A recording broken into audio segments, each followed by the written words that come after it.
There's been a lot of discussion lately about loans on indexed life, variable loans and fixed loans, so I want to address that.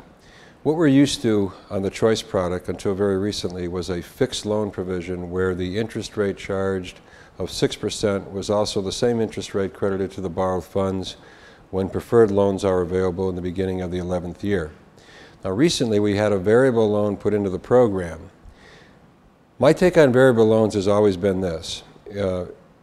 I was never a fan of showing a spread on variable loans because what most companies will do is they'll take a 25 or 20-year average of the S&P 500 and they will compare it with Moody's corporate bond rate today. They'll take the spread because Moody's is very low. They'll take the spread and they will factor that out for 35 years, whatever it may be, into someone's retirement income from age 65 to 100. And I have a problem with that because if you're going to take a 25 or 30-year average of the S&P 500 and you want to compare it to Moody's, I think it would only be fair to take a 25 or 30-year average of the Moody's corporate bond rate. And that way there you get to see, is there truly a 3-point plus spread between Moody's and the 30-year historical rate of the S&P, and there's not. You'll find Moody's will be somewhere between 8 and 9% if you do the same look back.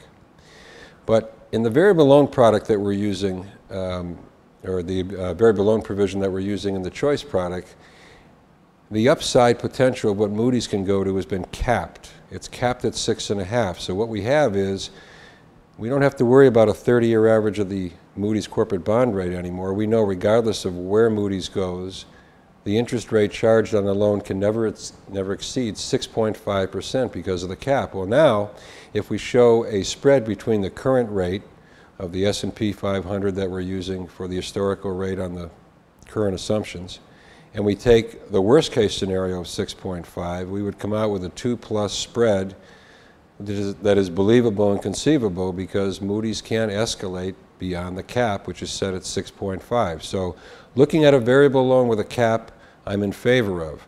The issues I have is when you look at an IUL that has no cap on the upside, how do you take a spread and dictate it over the next 25 or 30 years where when Moody's on the upside can move up several points? I don't think it's fair to do that. So in the choice product that we use most often and in some of the other products, we're starting to see variable loans with caps.